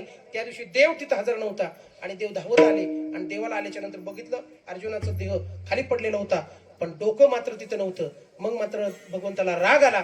हातामध्ये तांब्यात पाणी घेतलं आणि सांगितलं जरी मी 16,108 नारी असतील तरी सुद्धा भोगून जरी मी ब्रह्मचारी असेल तर आत्ताच्या आता अर्जुनाचं डोकं कुठं असेल तिथून येऊन 2 मिनिटाच्या आत येऊन चिटकल म्हणले. आणि असा संकल्प केल्याबरोबर तक्षकाला हातून डोकं सोडावं लागलं आणि सोडवून काही झालं बराबर चिटकलं. का नेलं तक्षकानं डोकं माहितीये का? इंद्रप्रस्थ जिथं निर्माण केलं ते खांडवन होतं तिथं ही सरपकुळी राहत होती. तिथून हाकलून दिल्याचा राग डोक्यात होता आणि हाकलून दिल्याचा राग होता आणि बब्रुवनाच्या भातड्यात गंगा जाऊन बसली होती.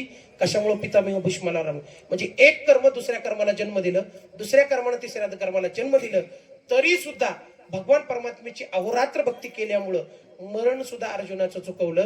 एवढा भगवान परमात्मा कृपाळू आणि कन्नवळ आहे. म्हणून महाराज मला सांगायचंय काय, जिथं आहाल तिथं असाल ते करा नामाची चिंतन. आणि म्हणून महाराज भक्ती करत असताना भक्तीचं सोंग करण्यापेक्षा भक्ती म्हणजे काय, देवापासून विभक्त न होणे याचा अर्थ भक्ती. मग देव कुठं आहे? आपल्या हृदयात आहे. कुठं आहे? हृदयात. मग आता तो लांब आहे का? नाही, त्याला फक्त जाणून घ्यायचं आहे. म्हणून तर महाराज म्हणतात जाण तेने गुरु भजिजे तेने कृतु कार्य होईजे जैसे मूळ सिंचने सहजे शाखा पल्लव संतोषती. म्हणून महाराज सांगतात की बाबा ठीक आहे हे आम्हाला सगळं कळलं पण याचं नेमकं फळ काय? फळ काय म्हणल्याबरोबर अभंगाच्या शेवटी आश्रमाचे फळ तू कमान हेची आश्रमाचे फळ तू कमान हेची आश्रमाचे फळ तू कमान हेची आश्रमाचे फळ तू कमान हेची आश्रमाचे फळ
आहे तुकोबराय म्हणतात शेवटच्या चरणामध्ये, तुका म्हणे हेचे आश्रमाचे फळ आणि परमपद बळ वैराग्याचे.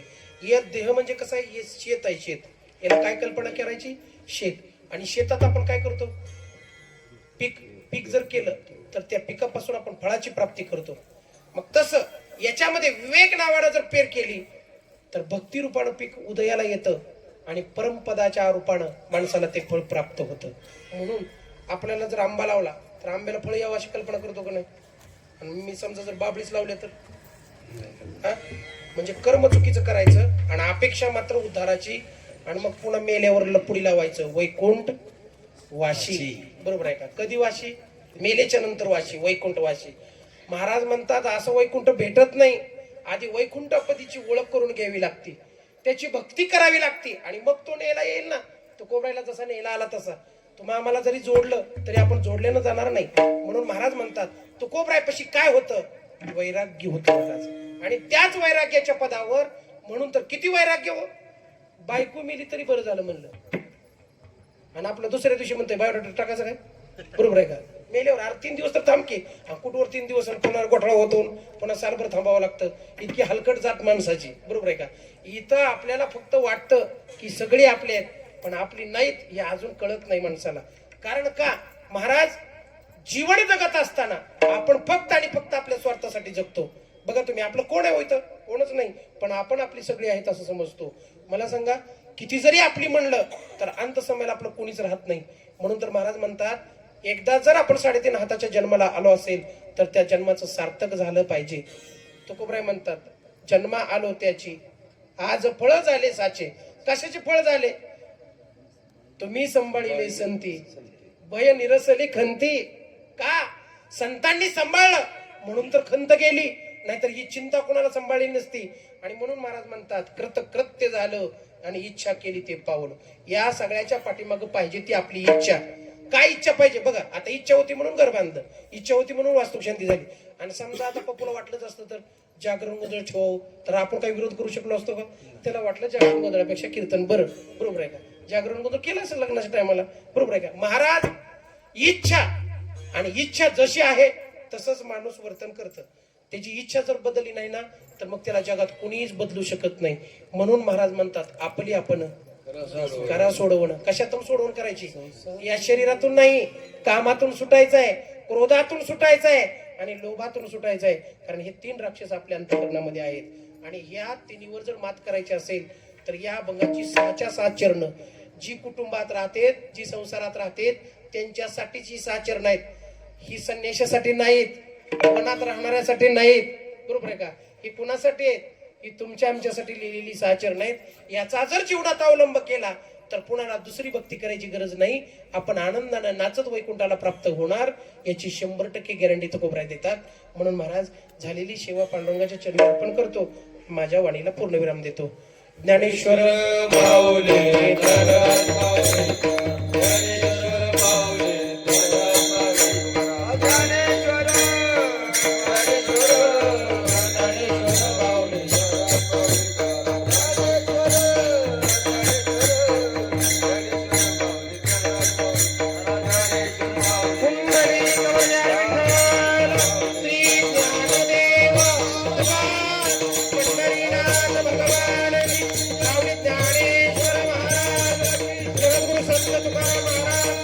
सच्चिदानंद संतनाथ महाराज, तुकाराम तुकाराम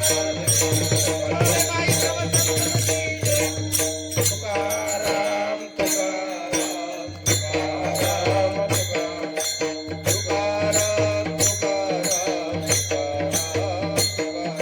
तुकाराम तुकाराम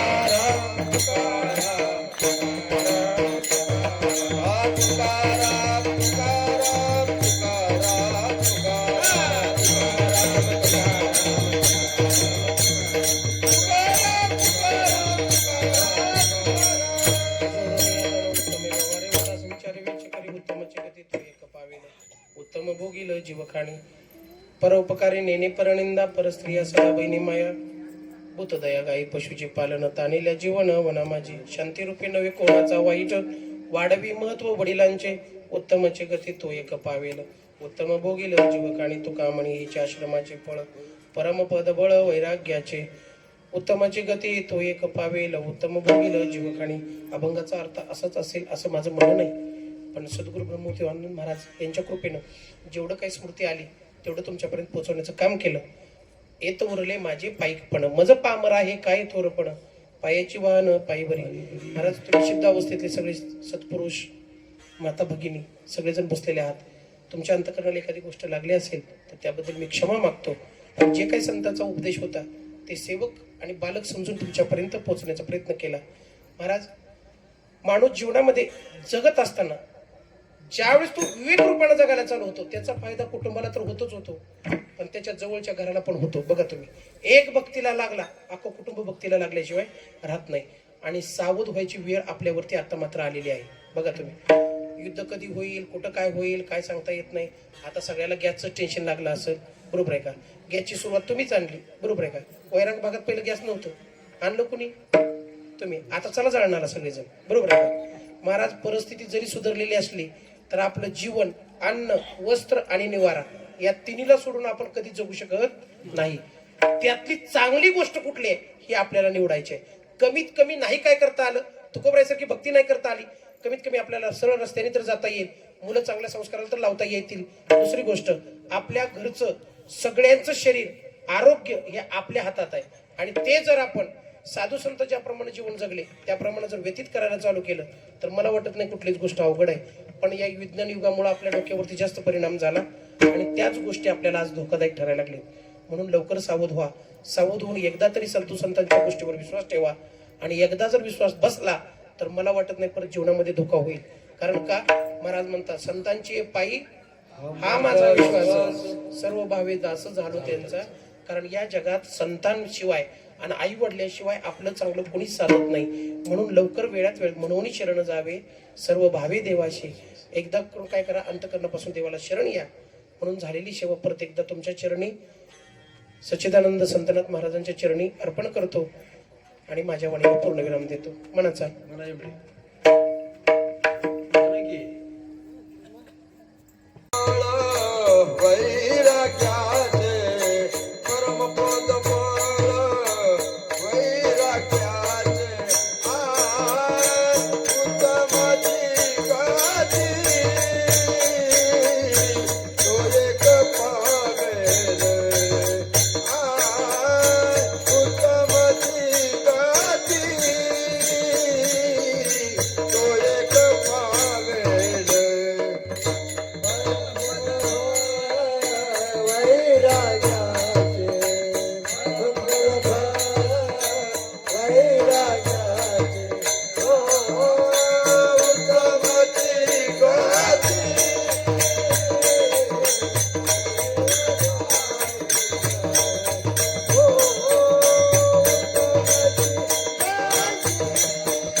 ज्ञानदेव तुकाराम.